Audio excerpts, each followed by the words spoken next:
Hey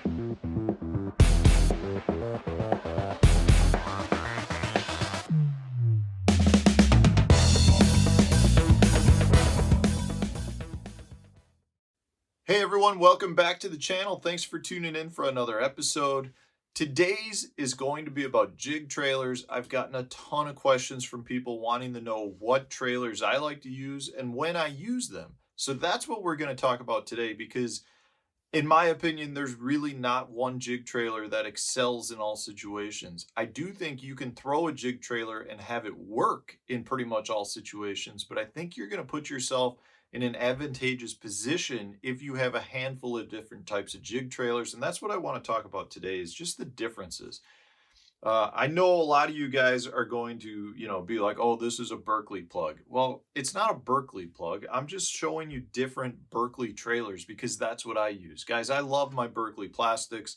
That's pretty much 90% of the baits that I carry in my boat, soft plastic wise, are Berkeley because they are phenomenal. And that's what I love to use.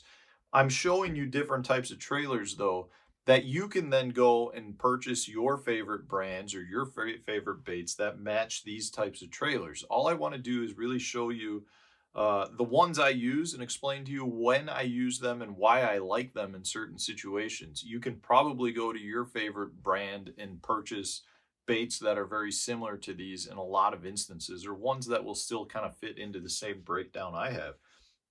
But these are the baits that I love to use. I mean, like I said, I'm a Berkeley guy. I've been a Berkeley guy ever since I was probably 12 years old.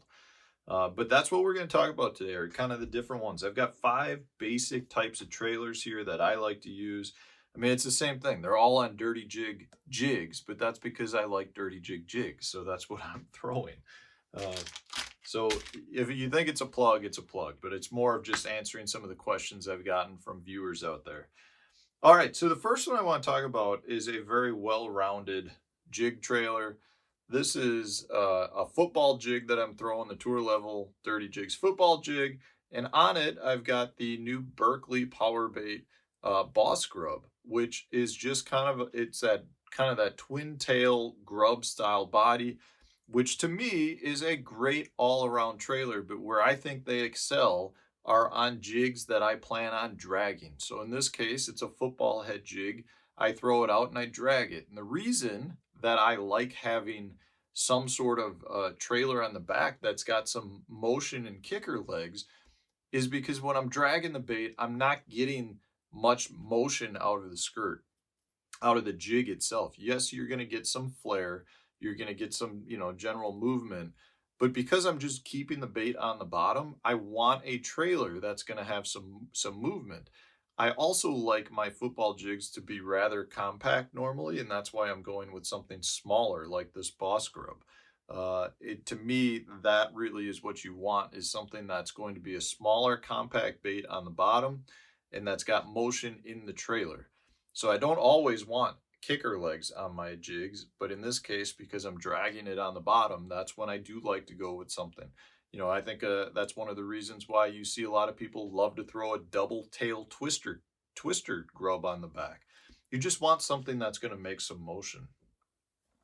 The next jig here is just a Dirty Jigs Canterbury Flipping Jig, and I've got on here a Power Bait Meaty Chunk, which is kind of the standard chunk style jig trailer. In this case, I think it is a really good all-around jig trailer to use. But again, I wouldn't put this necessarily on a football jig or something where I want some action imparted from the trailer, because I'm not going to get much. You'll get some motion out of it, but to me, this is a much better trailer to be flipping with and kind of trying to get bites on that initial fall, because that trailer design will lend the bait more into a gliding motion, which to me is more along the lines of like a fleeing baitfish or a bluegill. I also really like to throw the chunks in cold water. I think it's a do-nothing trailer that generates bites, but it's a better bait in cold water when the fish aren't looking for a lot of motion and they're not super aggressive. They're generally really tight to cover, and you can pitch this into that cover right on that stump or right on that dock post and let the bait glide down in front of the fish, creating a reaction strike.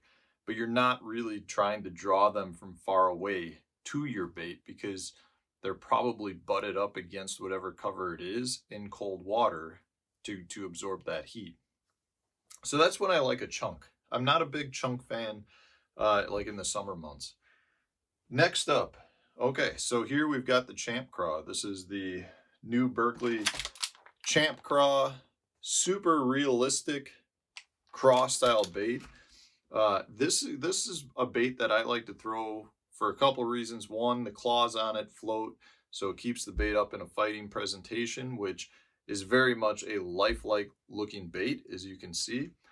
But again, this is a bait where I don't have a weed guard on it, which the reason for that is because I like to throw this in rocky areas. It's a really good jig if I'm working it down, say, like a riprap bank. You know, that's where I would throw something like this.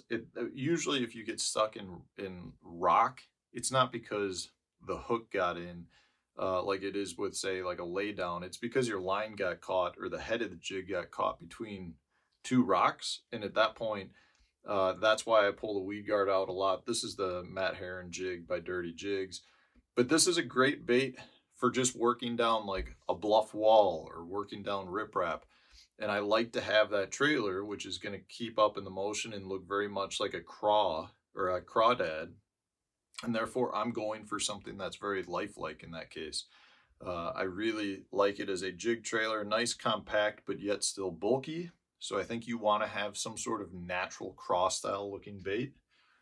In the summer months, again, if I'm fishing like laydowns, but that are a little deeper, or if I'm fishing docks that are a little deeper, and I'm going for something that's got a little bit more glide to it because there's more water depth that I'm fishing, so my bait has more time and room to glide around. That's when I like to go with more of your beaver style bait like this Max Scent Creature Hog. This has actually been, over the last probably 2 years, probably my #1 go-to trailer on my jigs. I've had really good success. But I really like it again because, you know, it's allowing the bait to glide a little bit more. So I like to use it when I've got more depth.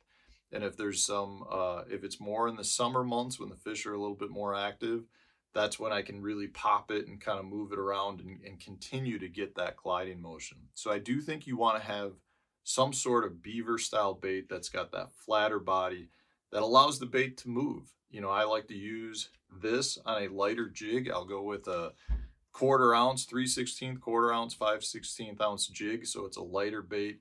It's just a bulkier, like bluegill presentation. Seems to work really well for me. The last one is I think you need to have something that's got some more like craw kicker motion to it. So this is a Canterbury Flipping Jig, again by Dirty Jigs, just with a Berkley Chigger Craw in the back. This to me is a dirty water jig. So if I'm fishing dirtier, muddier water and I want to create some vibration, so you've got the bulk of a big jig and you've got some vibration from some kicker legs, at that point that's going to help draw fish to me in dirty water. Again, this is more of a warmer water jig for me, but I want to have something that's going to move some water. I want something that's going to create additional vibration to draw those active fish to me. So if I'm fishing dirtier water, you know, or really thick cover too, I guess I would say, if you're flipping really, really thick log jams where those fish can't necessarily see your bait real well because there's too many other limbs in the way, I want something that will create some vibration that the fish can hone in on. And that's when I'll go with something with a cross style. So I've really got a lot of different trailers that I like to use, or different types, but I feel like they really enhance the number of bites that I get.